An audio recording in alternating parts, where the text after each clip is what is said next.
And the way to interpret an impulse response function, and I'll graph just an example of what one might look like, is we're gonna give a shock to one of those lines in Q, and we're gonna see the response in either in that particular Q or maybe one of the other Qs.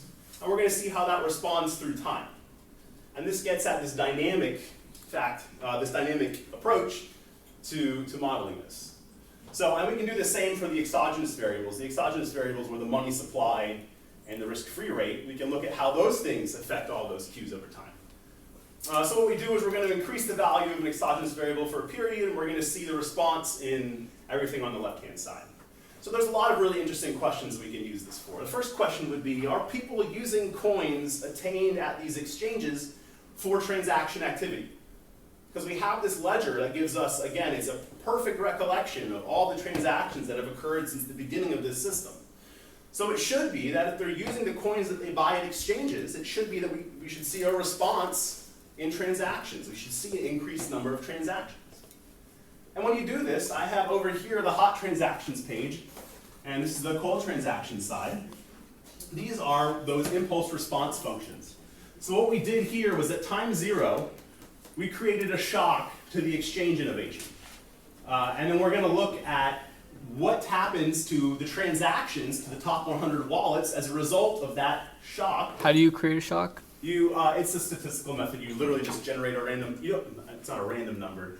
You create. So you give the model a shock. Yeah, you give the model a shock. You figure out what the standard deviation of this exchange innovation is, and you can use that information to create a one standard deviation shock to the exchange innovation, and then you can look at what happens to the transactions on account of the shock to the exchanges, or what the data tells us happens. So you're essentially isolating a variable and testing that one variable out. More or less, yeah. So it's not, so with things like OLS and more simple methods in statistics, we would have a static idea of how this affects this. Again, since we're building a dynamic system, this is going to tell us that those effects are going to change through time. So the one thing to notice here, and with a lot of these graphs, is that this band, this gray band, is a confidence interval, and you can see that for most of the time here, this is not different from 0. So over here on the left-hand side, what we can say is that the shocks to the innovations aren't really doing much for the top 100 wallets and the transactions to them. On the right-hand side here, there's something very different, though. You can see at the beginning, we have this really big spike, right? It starts very, very high and then gets very, very low very quickly, and then it goes right back to 0. So comparing these two... What would be a real-life example of an exchange innovation? An exchange innovation. So, there's a new news article that comes out, and it's Warren Buffett saying that Bitcoin's going to be worth $12,000 by December. People start hitting the exchanges to buy them. That's an exchange innovation. So again, I kind of breezed over that. Let me go back to... So like information. These guys, these are the innovations here. Meaning that these innovations, these are things that we can't explain by any of this stuff. That's what we're saying when we're putting this shock in. We're allowing for a shock that is independent of all of this. And we're looking at what happens to these things as we have shocks to these. So again, there's one of these E's for each one of these. So we can have a shock to, what we looked at a shock in this value, the exchange volume, and we looked at the responses in these two guys.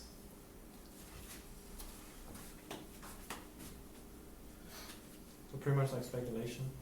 Yeah, a lot like speculation. In fact, we'll get to that in a second here. So again, here comparing these two, we can see that the exchange innovations don't do a whole lot for the hot wallets, and they have a very, very, very short-lived effect over here for the cold transactions. Now, what about the relationship between the price and the exchange volume? So a lot of people have identified that there's a positive relationship between the price of a speculative asset and its exchange volume.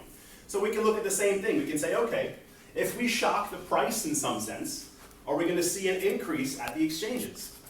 And again, you can see here that for a very brief period of time, this is positive and different from 0. But as soon as we get to maybe a period in, it becomes that 0 here is inside of this confidence interval, and that means that we can't really distinguish the effect from 0.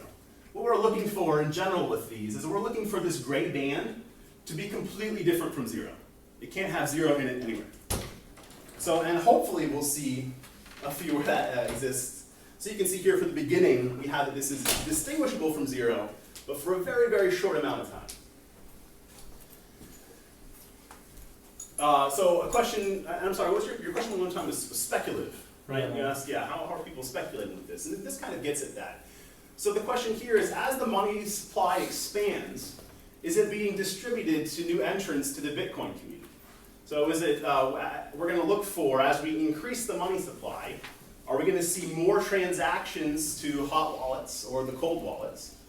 Well, like, because like right now, like, the top wallets control what, like 40, 50% of it?